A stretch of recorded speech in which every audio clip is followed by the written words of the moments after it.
জোৰা কাৰ্যসূচীত আমাৰ বিশেষকৈ আমাৰ পূজা হ'ব, বলি বিধান থাকিব আৰু লগতে আমাৰ এখন স্মৃতি গ্ৰন্থ ত্ৰিশূল নামেৰে প্ৰকাশ কৰা হ'ব আৰু লগতে ভক্তসকলৰ কাৰণে আমাৰ ভোগ ইত্যাদি ব্যৱস্থা ইয়াত কৰা হৈছে। নাম প্ৰসংগ থাকিব আৰু লগতে আমাৰ এই পূজাত এইবাৰ আমি এনেই গম পাইছোঁ যে আমাক কিছুমান NGO বা কিছুমান আমাৰ তেনেকুৱা ধৰণৰ অনুষ্ঠানবিলাকে পানীৰ যোগান ধৰাৰ লগতে আমাক তেখেতসকলে সহযোগ কৰিব, যেনেকৈ ভক্তসকলক আমি মানে সুন্দৰভাৱে তেখেতসকলক বহোৱা ব্যৱস্থা, লগতে তেখেতসকলৰ খোৱা লোৱা ব্যৱস্থা ইত্যাদি কৰাৰ কাৰণে আমাৰ NGO যিখিনি আছে তেখেতসকলে সহযোগ কৰিব বুলি আমাক আশ্বাস দিছে। সকলো অসমৰ ৰাইজকে তথা আমাৰ কামৰূপ মহানগৰৰ সকলো ৰাইজকে মই অনুৰোধ জনাইছোঁ যে আমাৰ এই প্ৰকৃতিৰ মাজত অৱস্থিত শ্ৰী শ্ৰী বুঢ়াগোহাঁই যিটো মন্দিৰ, সেই মন্দিৰটো এবাৰ পৰিদৰ্শন কৰিবলৈ আহক, পূজা পাঠ কৰিবলৈ আহক। আপোনালোকৰ মংগল হ'ব আৰু লগতে আপোনালোকে আহি যথেষ্ট আনন্দ লাভ কৰিব, কাৰণ এনেকুৱা ধৰণৰ পৰিৱেশ এটা প্ৰকৃতিৰ বুকুত এটা যে আমাৰ আস্থা মন্দিৰ এটা যে আছে, এই মন্দিৰ আমাৰ গুৱাহাটীৰ বোধহয় বহুত ঠাইতে এইটো এটা দেখাত বহুত বিৰল আৰু সেইকাৰণে মই সকলো ভক্তপ্ৰাণ ৰাইজকে অহা 7 জুলাই 2026 তাৰিখে সকলোকে আহিবলৈ অনুৰোধ কৰিছোঁ। মূলতে আমি সংবাদমেল পাতা কাৰণটো হ'ল যে আমাৰ এই পূজা গুৱাহাটীৰ নিচেই কাষতে আমাৰ বীৰকুছি গাঁৱত অনুষ্ঠিত হয়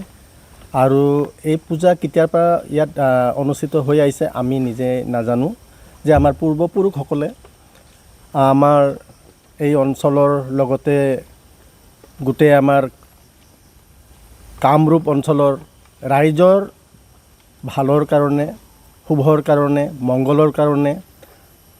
লগতে কৃষকসকলৰ খেতি বাতি ভাল হোৱাৰ কাৰণে, লগতে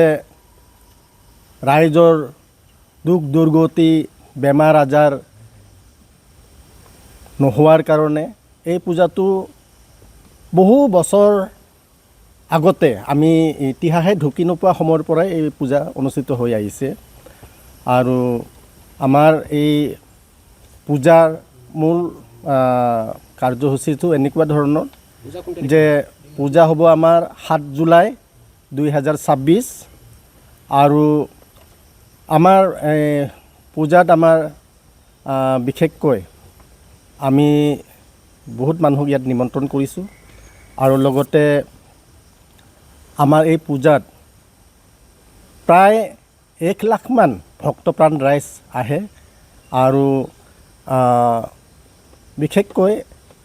আমাৰ সেই ৰাইজৰ আস্থা বিশ্বাস আছে বুলি আমি ভাবোঁ যে ইমান ৰাইজ আহে আৰু লগতে এই পূজা বিশেষকৈ যে আমাৰ যিসকল জ্যেষ্ঠ আছে বা যিসকল আমাৰ প্ৰাক্তন সভাপতি সম্পাদক আছে তেখেতসকলে মানে আগত যি ধৰণে নিৰাপত্তাৰ ব্যৱস্থা বা সুৰক্ষাৰ ব্যৱস্থা এইবিলাক লোৱা হৈছে, এইবাৰো আমি নিৰাপত্তা সুৰক্ষা ব্যৱস্থা এইখিনি আমি মানে ব্যৱস্থা কৰিছোঁ আৰু লগতে আমাৰ গুৱাহাটী মেট্ৰপলিটান চিটিৰ আমাৰ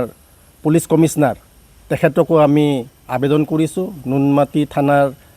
আমাৰ ভাৰপ্ৰাপ্ত আৰক্ষী বিষয়া তেখেতসকলকো আমি অৱগত কৰিছোঁ, লগতে আমি আমচাং অভয়াৰণ্যৰ যিজন ৰেঞ্জ অফিচাৰ তেখেতকো এই কথাখিনি অৱগত কৰিছোঁ, যাতে আমাক কিছু সংখ্যক ফৰেষ্ট বিভাগৰ পৰাও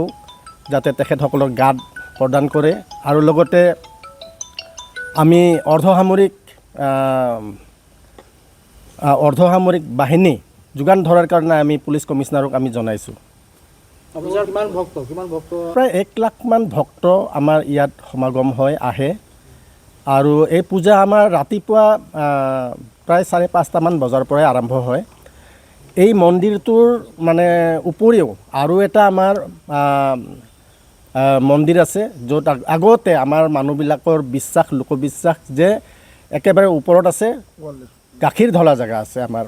ভগৱানক ঈশ্বৰক তাত আমাৰ গাখীৰ ঢলা হয় আৰু আমাৰ এনেকুৱা লোকবিশ্বাস আছে সেই গাখীৰ ঢালিলে মানে আমাৰ তলত এটা পুখুৰী আছিলে এই পুখুৰীটো বৰ্তমান পুতা গ'ল তাত সেই গাখীৰটো ওলোৱা বুলি তেনেকৈ কোৱাৰ কাৰণে তাত এতিয়াও প্ৰায় হাজাৰ হাজাৰ মানুহ তাত গৈ এতিয়াও মানে ঈশ্বৰক গাখীৰ ঢালে যিকোনো খবৰৰ বাবে যোগাযোগ কৰক আমাৰ এই নম্বৰত 9181 307 2221